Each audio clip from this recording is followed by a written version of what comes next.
베이징에서 자란 저는 언제나 중국의 위대함만을 배워왔어요. 하지만 해외 교환학생 프로그램을 준비하면서 처음으로 다른 나라, 특히 한국의 놀라운 글로벌 경쟁력을 알게 되었죠.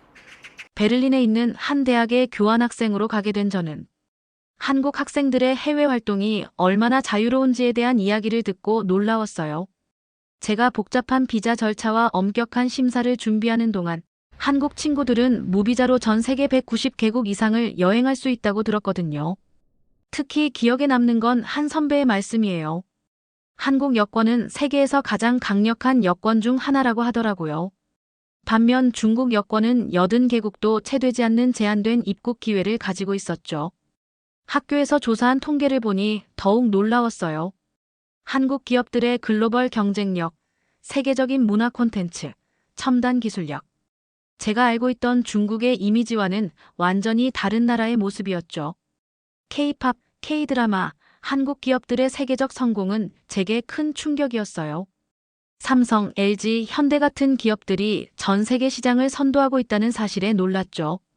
제가 알던 중국 기업들과는 차원이 다른 글로벌 경쟁력을 가진 나라, 그게 바로 한국이었죠. 그동안 제가 알던 한국의 모습과는 완전히 달랐어요. 베를린에 도착했던 첫날, 모든 것이 낯설고 불편했어요.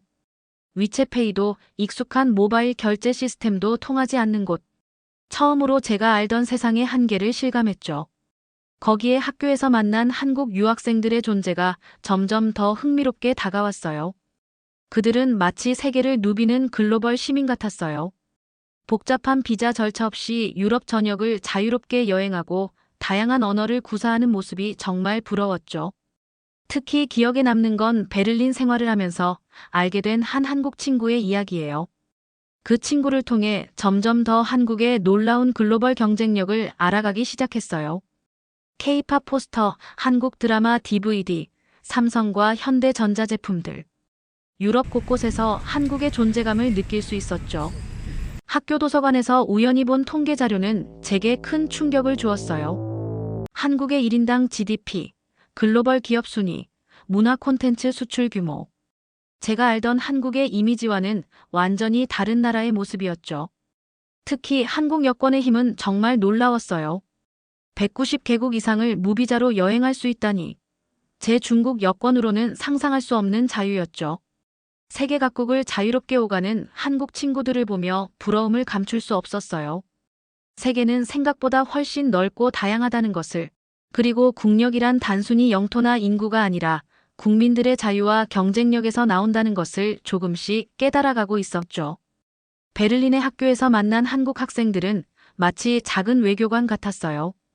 다양한 문화에 대한 이해, 언어 능력, 글로벌 마인드. 그들을 통해 제 세계관은 점점 넓어져 갔어요. 그중 유럽 공항에서 있었던 일은 제 인생에서 가장 충격적인 순간 중 하나였어요. 그동안 중국의 국력을 자랑스럽게 여겼지만 이곳에서 처음으로 여권의 무게를 실감했죠.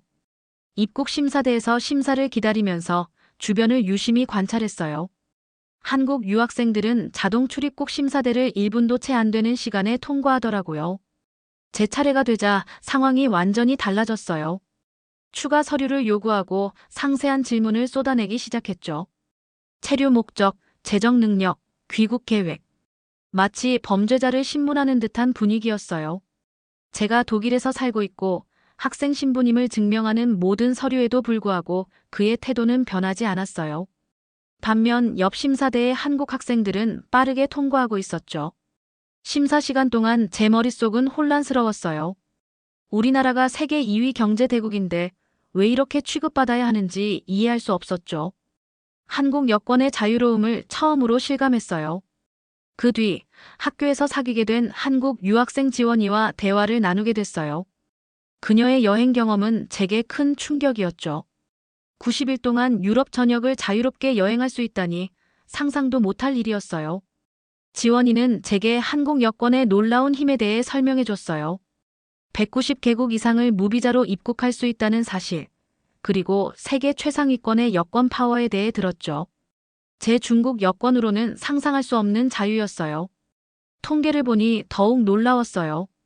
한국 여권은 세계에서 가장 강력한 여권 중 하나로 중국 여권과는 비교할 수 없을 정도로 자유로웠죠. 이는 단순한 숫자가 아니라 한국과의 국제적 신뢰와 영향력을 보여주는 지표였어요. 그 순간 제가 알고 있던 세계는 얼마나 편협했는지 깨달았어요. 국력이란 단순히 경제 규모나 군사력이 아니라 국민들이 누리는 자유와 신뢰에서 나온다는 것을. 한국의 소프트 파워는 정말 놀라웠죠. 여권 하나가 가진 의미, 그리고 자유의 무게를 처음으로 온전히 느낀 순간이었습니다. 그 이후 저는 한국의 글로벌 경쟁력에 대해 더욱 깊이 알아보고 싶었어요. 지원이는 제게 한국의 놀라운 면면을 하나씩 알려주기 시작했죠. 특히 기술 분야에서 한국의 위상은 정말 놀라웠어요. 삼성과 현대 같은 기업들이 전 세계 시장을 선도하고 있다는 사실을 알게 됐죠. 스마트폰, 반도체, 자동차 산업에서 한국 기업들의 혁신은 정말 대단했어요. 1인당 GDP, 기술 혁신 지수, 문화 콘텐츠 수출 규모 등에서 한국은 중국을 훨씬 앞서고 있었죠. 제가 알던 한국의 이미지와는 완전히 다른 나라의 모습이었어요. K-팝, K-드라마, e스포츠 등 문화 콘텐츠의 글로벌 영향력도 놀라웠어요. BTS나 블랙핑크 같은 아티스트들이 전 세계에 미치는 영향력은 정말 대단했죠. 중국의 문화 수출과는 비교할 수 없을 정도로 강력했죠. 교육 시스템도 놀라웠어요. 한국의 대학들은 세계 유명 대학들과 어깨를 나란히 하고 있었죠. 서울대, 카이스트 같은 대학들의 연구 성과와 글로벌 랭킹은 정말 인상적이었어요. 특히 기술 혁신 분야에서 한국의 강점이 돋보였어요. 5G 통신, 반도체 기술, 인공지능 분야에서 한국은 세계 최고 수준이었죠. 중국이 따라가기 힘들 정도로 앞서 있다는 걸 알게 됐어요. 지원이는 제게 한국의 민주주의와 시민의식에 대해서도 이야기해줬어요. 자유로운 언론, 투명한 정보 공개, 시민들의 적극적인 사회 참여. 이런 모습은 제가 알던 중국과는 완전히 달랐죠. 여권 파워만 해도 그렇죠. 한국 여권으로는 190개국 이상을 자유롭게 여행할 수 있지만 중국 여권으로는 80개국도 채 되지 않았어요. 이는 단순한 숫자가 아니라 한국과의 국제적 신뢰와 영향력을 보여주는 지표였죠. 제 머릿속의 편견들이 하나씩 무너져 내리기 시작했어요.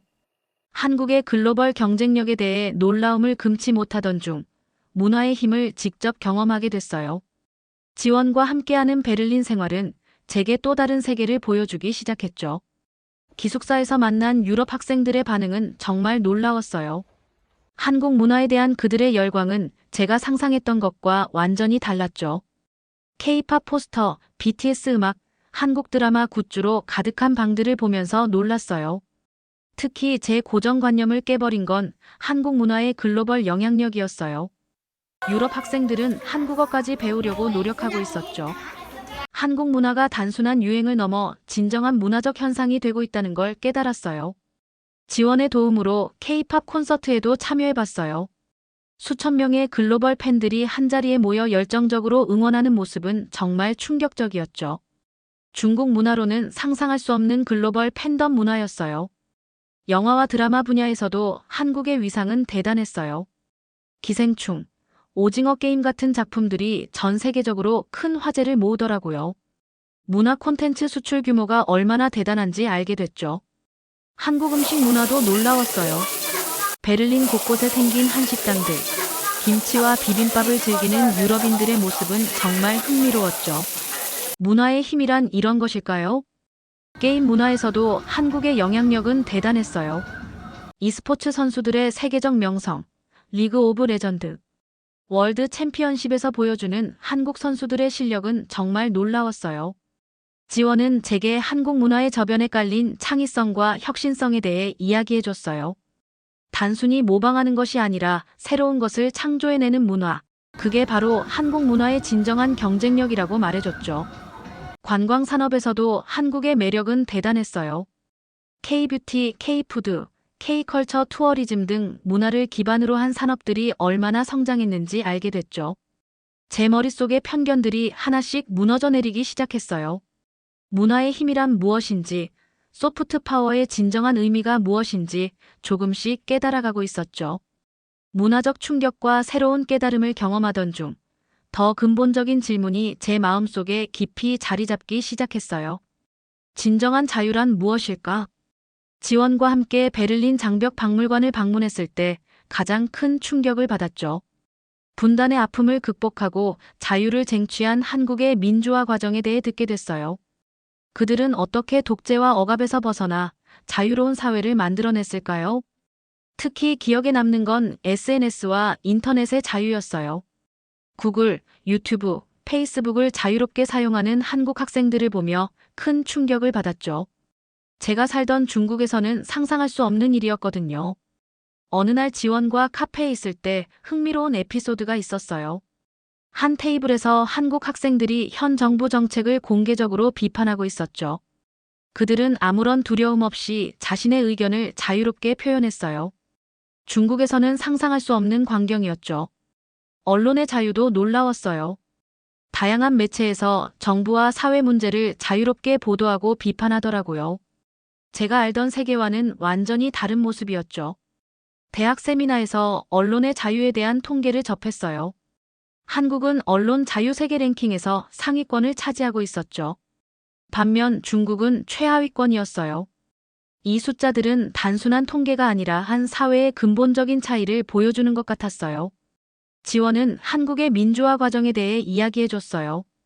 7, 80년대 학생들의 투쟁, 독재 정권에 맞서 싸웠던 시민들의 용기, 그들의 희생으로 오늘날의 자유로운 사회를 만들어냈다고 했죠. 자유는 당연한 것이 아니야. 많은 사람들의 희생과 노력으로 얻어낸 거지. 지원의 말에 깊은 감명을 받았어요. 제 머릿속에서 그동안 당연하게 여겼던 많은 것들이 흔들리기 시작했어요. 진정한 국력이란 무엇인지, 자유의 의미가 무엇인지 점점 더 깊이 고민하게 됐죠. 자유, 그것은 단순한 권리가 아니라 한 사회의 근본적인 힘이었습니다. 해외 학술교류 모니터링 센터와의 면담은 제 인생의 전환점이 되었어요. 그들은 제가 한국 학생들과 얼마나 깊이 교류하고 있는지 집중적으로 추궁했죠. 센터에 도착하자 3명의 관리가 제 SNS 활동 내역을 상세히 프린트해 놓았어요. 한국 문화 행사 참여 기록, 지원과 찍은 사진들, 제가 좋아요 누른 게시물까지 모조리 조사해 놓은 상태였죠. 지원을 통해 알게 된 한국의 민주주의 역사는 저를 깊이 감동시켰어요. 7, 80년대 학생들의 민주화 운동, 시민들의 용기 있는 저항이 어떻게 오늘날의 자유로운 사회를 만들어냈는지 배웠죠. 리우웨이 양 당신의 최근 활동은 매우 특이합니다. 한 관리가 날카로운 어조로 말했어요. 제 호기심과 개방적인 태도를 마치 위험한 행동처럼 취급했죠. 특히 인상 깊었던 건 한국의 투명한 사회 시스템이에요. 언론의 자유, 시민들의 비판적 사고, 정부에 대한 건설적인 비판 문화. 이런 것들이 한국을 선진국으로 만든 근간이었죠. 우리는 왜 우리 사회의 문제점을 이야기하면 안 되나요? 제 대답은 당당했어요.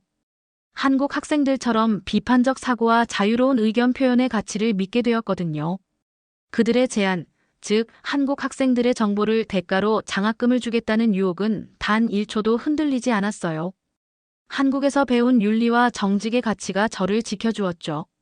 한 관리가 제 부모님의 상황을 언급하며 압박했지만 저는 오히려 한국 사회의 투명성과 인테그러티를 떠올렸어요. 개인의 자유와 사회적 책임, 그 균형을 한국에서 배웠으니까요. 센터를 나오는 길, 저는 확신했어요. 진정한 애국심이란 무조건적인 찬양이 아니라 사회의 문제점을 직시하고 개선하려는 노력임을. 그날 밤, 저는 한국이 보여준 민주주의의 힘, 시민의식의 위대함을 되새기며 깊은 감동에 젖었습니다. 작은 나라가 어떻게 세계를 변화시킬 수 있는지 그 해답을 한국에서 찾았으니까요. 한국의 민주주의와 시민의식에 대한 깨달음은 제 인생을 근본적으로 변화시켰어요. 해외 학술교류 모니터링 센터와의 만남 이후 저는 더욱 깊이 한국 사회를 이해하고 싶었죠. 지원의 도움으로 한국의 민주화 과정에 대해 더 자세히 알게 되었어요. 1980년 광주민주화운동부터 시작된 시민들의 용기 있는 저항, 군사독재를 극복하고 민주주의를 쟁취한 과정은 정말 놀라웠죠. 베를린 대학교의 국제 세미나에 참여하면서 한국의 놀라운 변화를 더 깊이 이해하게 됐어요. 불과 50년 만에 후진국에서 세계 10위권 경제대국으로 성장한 유일한 국가라는 사실에 경외심을 느꼈죠. 특히 인상 깊었던 건 한국의 교육 시스템과 인재 양성 과정이에요. 카이스트 같은 세계적 수준의 이공계 대학들, 그리고 서울대학교의 글로벌 경쟁력은 정말 대단했어요. 지원은 제게 한국의 기술 혁신에 대해 더 많은 이야기를 들려주었어요. 삼성전자의 반도체 기술, 현대자동차의 전기차 기술, LG의 디스플레이 기술 등 거의 모든 첨단 산업 분야에서 한국이 세계를 선도하고 있었죠. K-팝, K-드라마 같은 문화 콘텐츠의 글로벌 영향력도 놀라웠어요. BTS는 단순한 음악 그룹을 넘어 글로벌 문화 외교관 같았죠. UN 연설을 하고 미국 대통령을 만나는 그들의 모습은 국가의 이미지를 완전히 바꿔놓았어요. 베를린 대학교에서 진행한 연구 프로젝트를 통해 한국의 스타트업 생태계도 깊이 이해하게 됐어요. 글로벌 유니콘 기업들, 혁신적인 기술 스타트업들의 성장은 정말 놀라웠죠. 특히 기억에 남는 건 한 독일 교수님의 말씀이에요. 한국은 불과 50년 만에 세계를 놀라게 한 유일한 국가라고 하셨죠. 그 말씀이 제 마음속에 깊이 와닿았어요. 제 주변의 중국 유학생들은 여전히 제 변화를 이해하지 못했어요. 하지만 저는 흔들리지 않았어요. 한국이 보여준 놀라운 변화와 혁신, 그 과정에서 배운 시민의식이 저에게는 너무나 소중했거든요. 부모님과의 대화도 달라졌어요.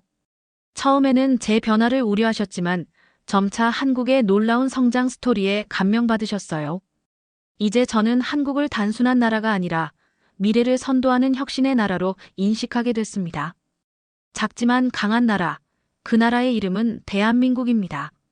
그 어느 때보다 희망으로 가득 찬 제 마음은 한국이 보여준 놀라운 가능성을 믿고 있었습니다. 한국의 글로벌 영향력은 제 예상을 완전히 뛰어넘었어요. 문화, 기술, 혁신의 총체적인 힘을 베를린에서 생생하게 경험했죠. K-팝의 글로벌 영향력은 정말 놀라웠어요. BTS는 단순한 아이돌 그룹을 넘어 글로벌 문화 현상이었죠.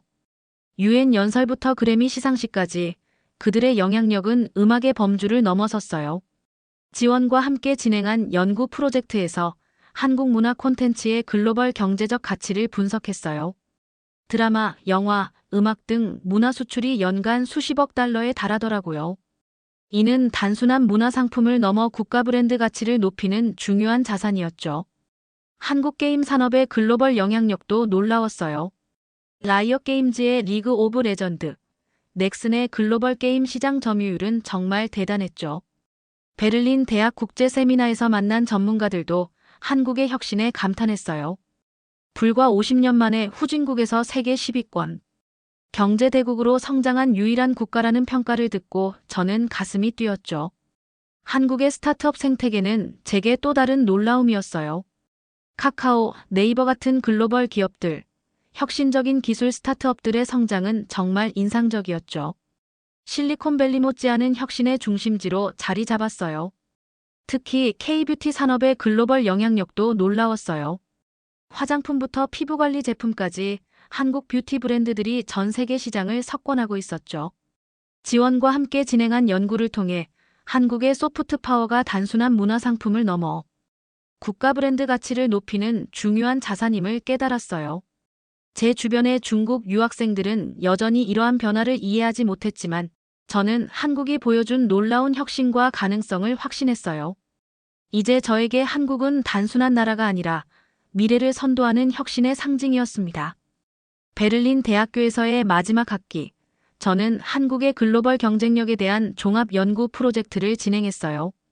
지원과 함께 수행한 이 프로젝트는 제 인생의 가장 의미 있는 학문적 여정이 되었죠. 연구 주제는 21세기 소프트 파워의 새로운 패러다임 한국의 글로벌 경쟁력 분석이었어요. 문화, 기술, 외교, 경제 등 다양한 측면에서 한국의 국제적 영향력을 심층 분석했죠. 가장 인상 깊었던 부분은 한국의 민주주의의 발전 과정이에요. 군사 독재에서 시작해 시민들의 용기와 저항으로 완전한 민주주의 국가로 성장한 과정은 정말 놀라웠어요. 특히 1980년 광주민주화운동부터 촛불혁명까지 시민들의 평화로운 저항이 어떻게 국가를 변화시켰는지 연구하며 감동받았죠. 기술 혁신 분야에서 한국의 성과는 더욱 놀라웠어요. 삼성전자의 반도체 기술, 현대자동차의 전기차 기술, LG의 디스플레이 기술 등 거의 모든 첨단 산업 분야에서 한국이 세계를 선도하고 있었죠. 특히 K-팝, K-드라마 같은 문화 콘텐츠의 글로벌 영향력은 제 연구의 핵심 부분이었어요. BTS의 글로벌 영향력, 오징어 게임의 세계적 성공 등은 단순한 문화 상품을 넘어 국가 브랜드 가치를 높이는 중요한 자산임을 증명했죠. 연구 발표 당일, 제 지도교수와 세미나 참석자들은 깊은 감명을 받았어요. 특히 한 독일 교수님의 말씀이 기억에 남아요. 한국은 불과 50년 만에 세계를 놀라게 한 유일한 국가라고 하셨죠. 졸업을 앞두고 저는 작은 프로젝트를 시작했어요. 중국 유학생들을 위한 글로벌 멘토링 프로그램을 만든 거죠. 제가 경험한 것들을 조용히 하지만 확실하게 나누고 싶었어요. 처음에는 소수의 학생들로 시작했지만 점차 관심을 가지는 학생들이 늘어갔어요. 자유로운 사고, 비판적 사고, 그리고 글로벌 시민으로서의 자세에 대해 이야기를 나누었죠. 지원과 함께 만든 이 프로젝트는 작지만 의미 있는 변화의 씨앗이 되었어요. 저는 언젠가 이 씨앗이 더 큰 변화로 이어질 거라고 믿어요. 이제 저는 단순한 유학생이 아니라 진정한 글로벌 시민으로 성장했습니다. 한국을 통해 배운 용기, 혁신, 자유의 가치를 평생 간직하며 살아갈 거예요. 오늘 사연은 여기까지입니다. 중국 유학생이 한국의 위대함을 발견한 이야기 어떠셨나요? 지금까지 감동 스팟에서 사연 전해드렸습니다. 사연이 마음에 드셨다면 좋아요와 구독 부탁드립니다. 시청해주셔서 감사합니다.